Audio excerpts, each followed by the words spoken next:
ये आपको बैकग्राउंड में भेड़िया नज़र आ रहा है, इसको ग्रे वुल्फ भी कहते हैं, इंडियन वुल्फ भी कहते हैं।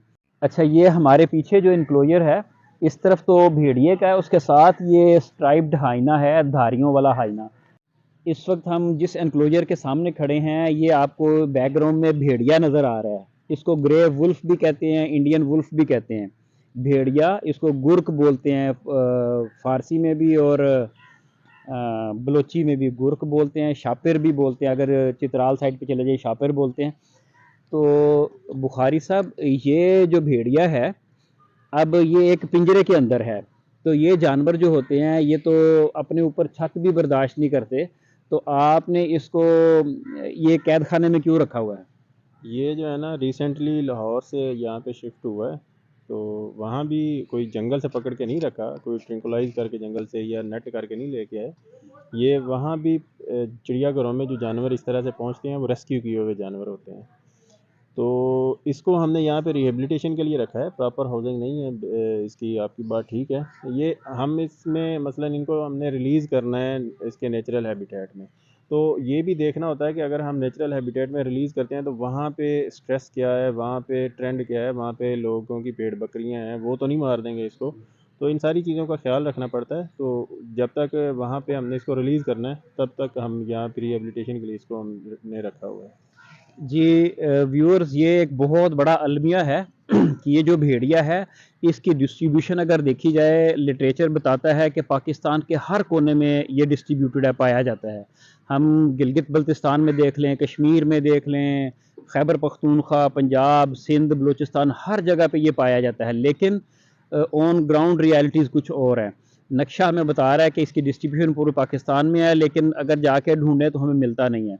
इसके साथ जो अलमिया है कि जो हमारे बकरवाल हैं, भेड़ बकरियां चराने वाले हैं, जंगलों में इस तरह अपनी बकरियां बढ़ाते चले जा रहे हैं, बढ़ाते चले जा रहे हैं कि अगर जंगल में कैपेसिटी 5,000 की है तो 50-50 हज़ार भेड़ें बकरियां उनकी हैं। और जंगल में वो उनके लिए मुमकिन नहीं होता कि इतने बड़े बड़े एनक्लोजर या बाड़े बना के अपनी बकरियों को शाम के टाइम उसके अंदर बंद करके रखें।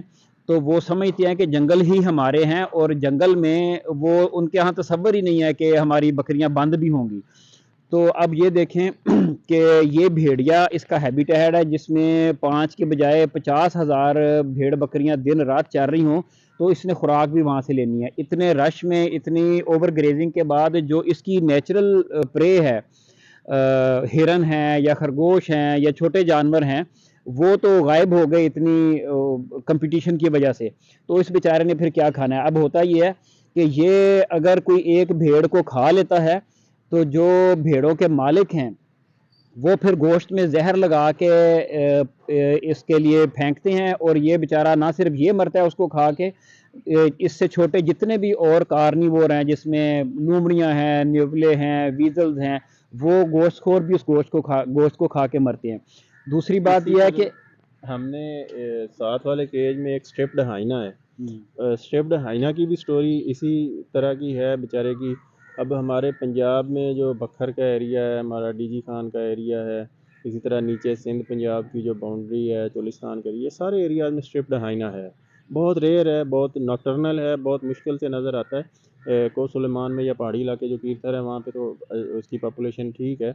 लेकिन पंजाब की हद तक जो है ना, वो चूँकि वो ग्रेजिंग इसकी, और जो बरानी इलाके हैं वहाँ पे जो उनकी गंदम की काश्त और वो चीज़ें हैं सारी, उस वजह से जो किसानों ने ज़्यादातर जो लैंड है उसको कन्वर्ट कर दिया फील्ड्स में। और जो ग्रेजिंग वाले हैं उन्होंने अपनी भेड़ बकरियों जानवरों को बचाने के लिए जो है ना, इसको हैबिटेट को तबाह कर दिया, इनको मार दिया। ज़ाहिर है ये नेचुरल एनिमी है, उसके जो प्रीडेटर हैं ये, तो बकरवाल जो हैं वो मार देते हैं। तो इस तरह से इनकी जो है ना पॉपुलेशन वो ना सिर्फ डिक्लाइन है बल्कि वो ख़त्म होने के करीब है। बहरहाल ये एक बड़ा अलमिया है कि जो बकरवाल हैं वो नहीं इसको बख्शते। अगर किसी की गाय पे अटैक हुआ, किसी की भेड़ पे अटैक हुआ, तो कोशिश ये होती है कि इसको मार ही दिया जाए। मैं एक छोटी सी मिसाल देता हूँ कि मैं आज से कोई 15 साल पहले की बात है, बलूचिस्तान में किसी जगह पे मैं वाइल्ड लाइफ का सर्वे कर रहा था। तो वाइल्ड लाइफ मैमल्स का सर्वे कर रहा था। तो हमें ख़बर मिली कि फ़लाँ इलाके से, ये हिंगोल नेशनल पार्क की मैं बात कर रहा हूँ, तो उसके नॉर्दर्न साइड से एक भेड़िया एंटर हुआ, उसने फ़लाँ गांव में एक बकरी मारी। फिर अगले दिन खबर मिली कि फ़लाँ गांव में 2 बकरियां मारी।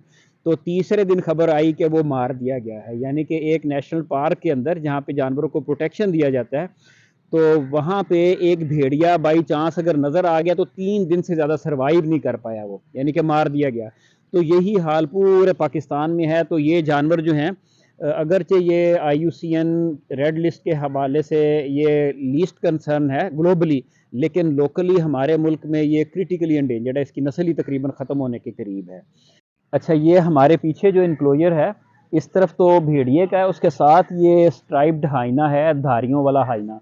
हाइना की 2 मेन अक़साम है, वैसे तो 4-5 है, लेकिन जो हमारे इस सब इंडियन सब कॉन्टिनेंट में है वो स्ट्राइप्ड हाना है, यानी कि उसके ऊपर वर्टिकल धारियाँ होती हैं, लाइनें होती हैं। लेकिन जो अफ्रीकन हाइना है उसमें स्पॉट्स होते हैं, स्पॉटेड हाइना और स्ट्राइप्ड हाइना।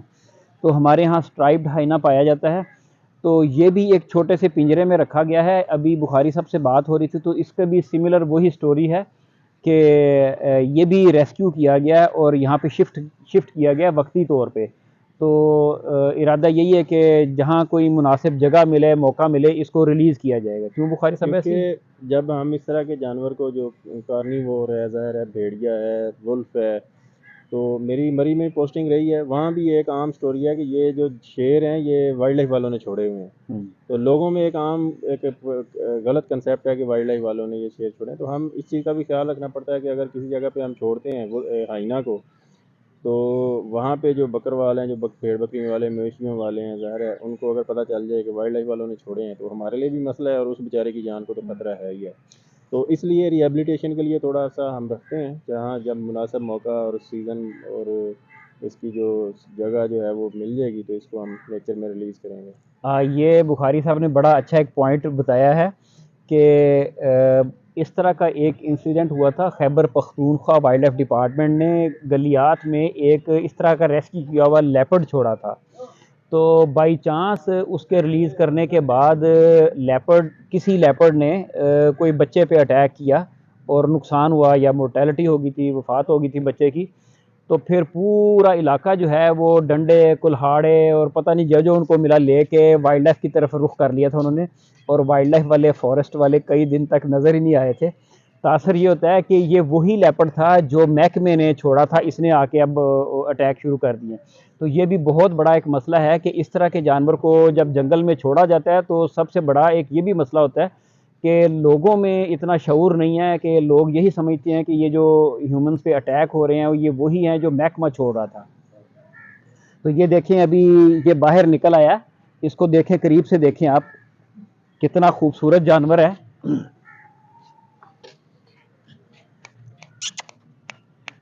ये देखें जी, स्ट्राइप्ड हाइना। ये बेसिकली नॉकटर्नल है, यानी कि रात के टाइम निकलता है ये। तो दिन के टाइम ये सोया रहता है। तो लेकिन अब शायद इसके पीछे इनक्लोजर की, वो केज की सफाई मद्देनज़र थी, उधर कोई बंदा आया सफाई कर रहा है तो ये निकल के इधर बाहर आया। तो देखें जी कितना खूबसूरत जानवर है। और इसके साथ भी जुल्म ये है कि इसको पकड़ते हैं लोग और इसको बांध के खूंटे के साथ और 3-3 4-4 कुत्ते इसके ऊपर छोड़ देते हैं, कुत्तों के साथ इसकी लड़ाई करवाते हैं।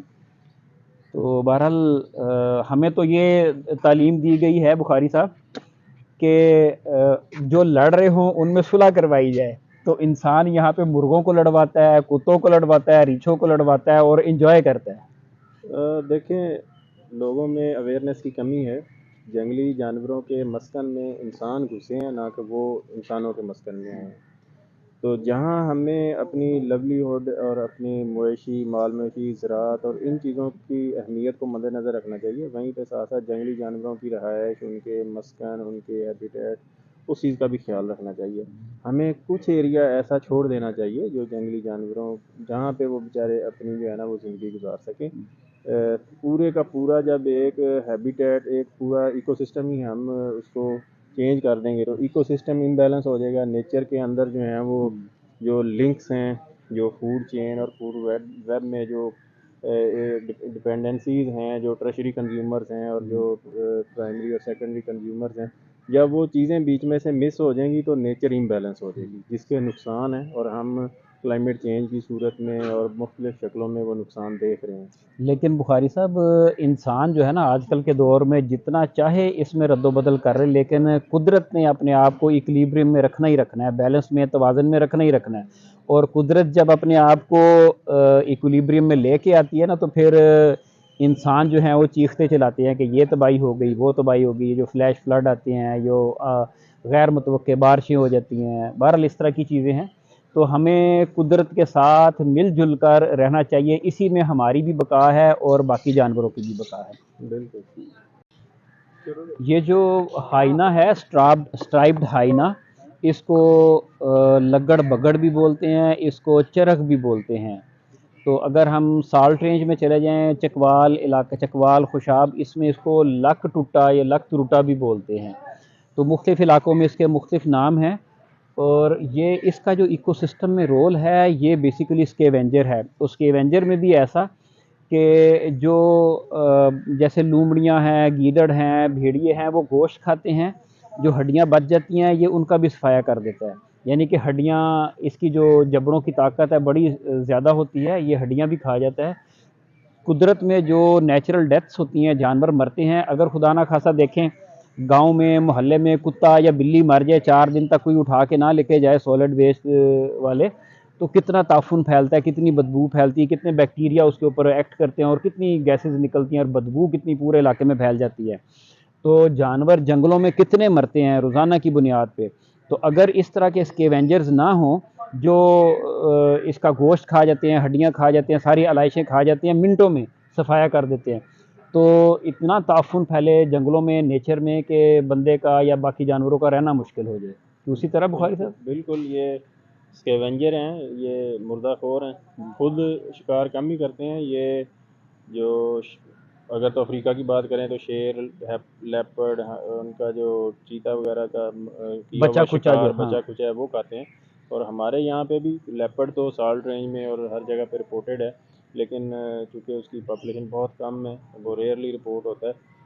तो ये यहाँ भी इसी तरह जो मुख्तलिफ शिकारी जानवर हैं, उनका बचा खुचा या हड्डियाँ या कोई नेचुरल डेथ हो जाती है जंगल में जानवर की, तो वो ये गोश्त खा के तो गुजारा करते हैं।